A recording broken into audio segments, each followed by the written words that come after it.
At balitaan sa Starbucks, kapartner ang new Surf Liquid Detergent, Pond's White Beauty, new Clear Nourishing Anti-Dandruff Shampoo, at C2 Cool and Clean Green Tea.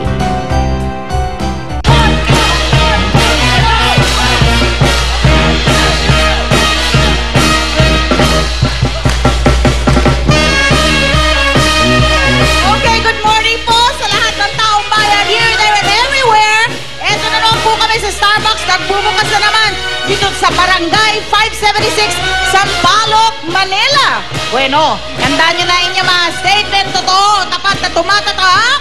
Papa Jack! Good morning, beautiful, very beautiful, Mama Ali. Yan. Ayan, simula na, may talakayang bayan. Dito lang po sa inyong pinakapaborito na pang-almusal, usapang bago magtanghalian, kung saan ang issue ng sikat, issue nating lahat. Ito po ang Starbucks! Dito, kasali ka! Mama, sabi nila, yung lifetime partner mo daw, dapat best friend mo. Pero, eto yung best friend mo ba? Ay, pwedeng maging lifetime lover mo. Nako, magkaibang bagay yan Yung dalawang pinagkumpara natin. Painitin natin lalo ang umaga sa ating Yes, No, Is That True, Kambal? Take it away!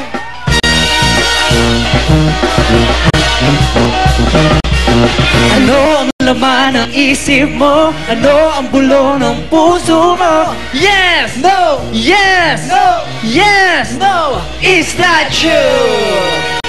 Okay, tanong! Ang friendship, over na ba pag umamin si best friend sa'yo na type ka niya? Nikki, anong sagot? Friendship, over na ba pag umamin yung best friend mo na type ka niya? Hindi po. Hindi. Hindi ka maiilang?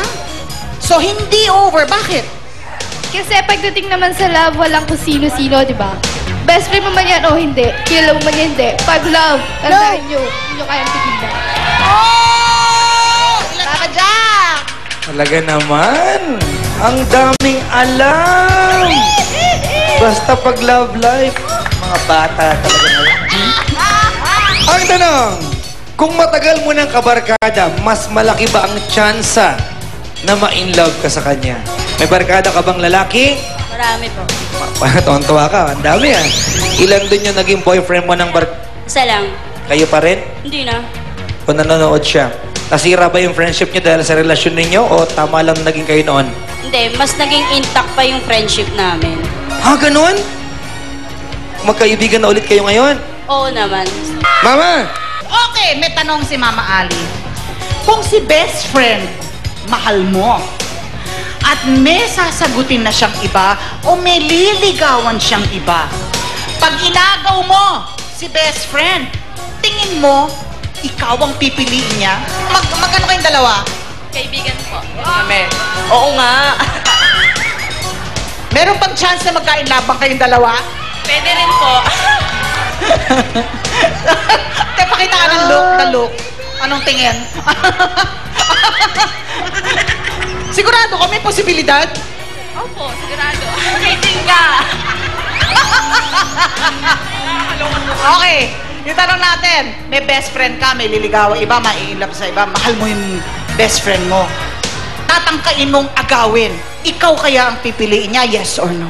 Siyempre ako po kasi meron po kami pinagsamahan. Bali, sa akin po siya nagtitiwala.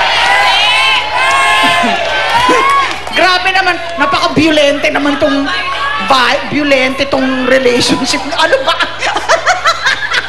Papa Jack! Bueno, napag-uusapan na nila ang kutob. May kutob ako, mama, halamang dagat yan. Oo. Nakita ko siya, naglalakad siya tuwid na tuwid yung anino kumikending mag-isa. Oh, Papa Jack! Which leads us here.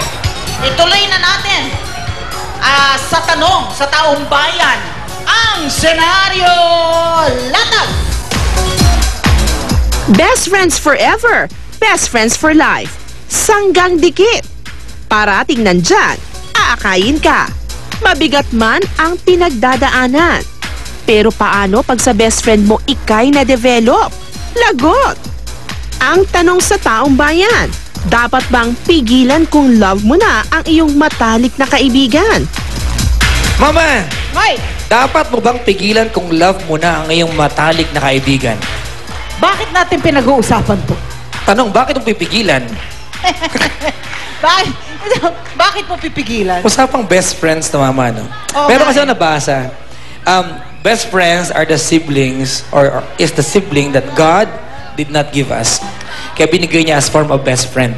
Ang tanong, hindi naman kayo tunay na di ba, Hindi kayo magkadugo. Magkadugo, pero kapaturingan. Pero pag minahal mo, dapat ba hintuan mo?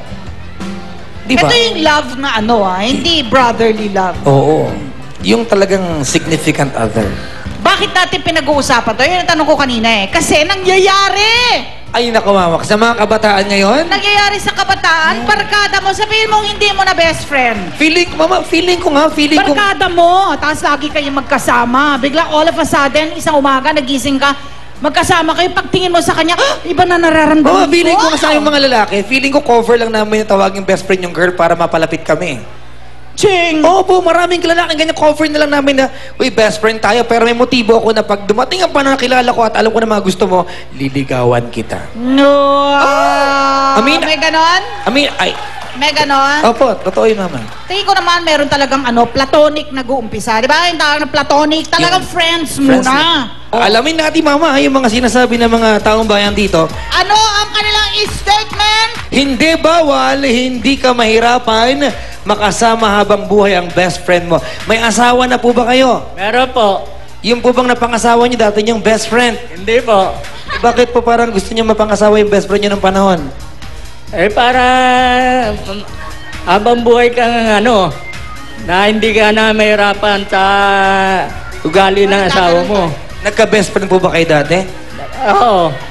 Mama, para sa kanya, advantage yun pag best friend mo. Kasi hindi kayo mahihirapang mag-adjust. Ano sabi niyan, mama? Dapat pigilan eh. Kasi para sa kanya, mas mahalaga pa rin ang pagkakaibigan.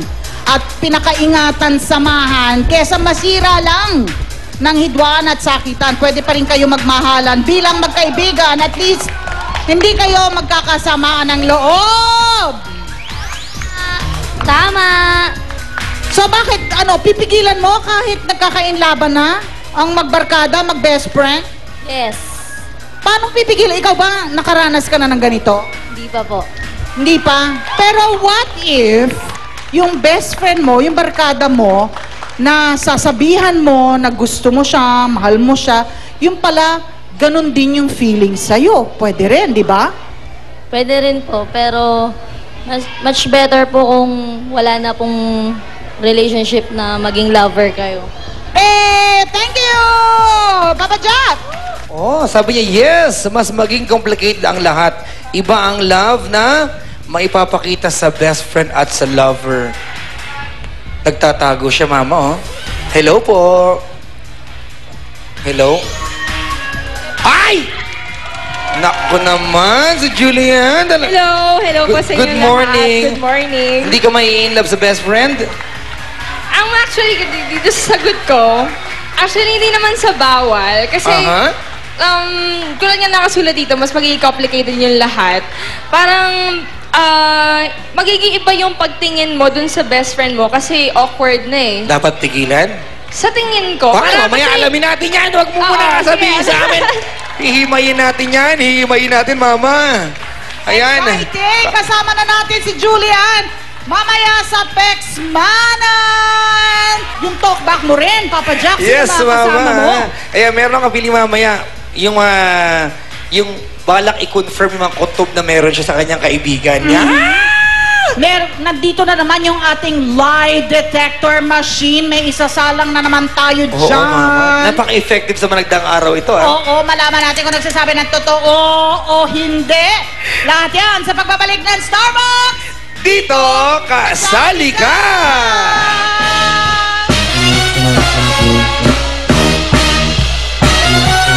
Humanda ka ng masilayan.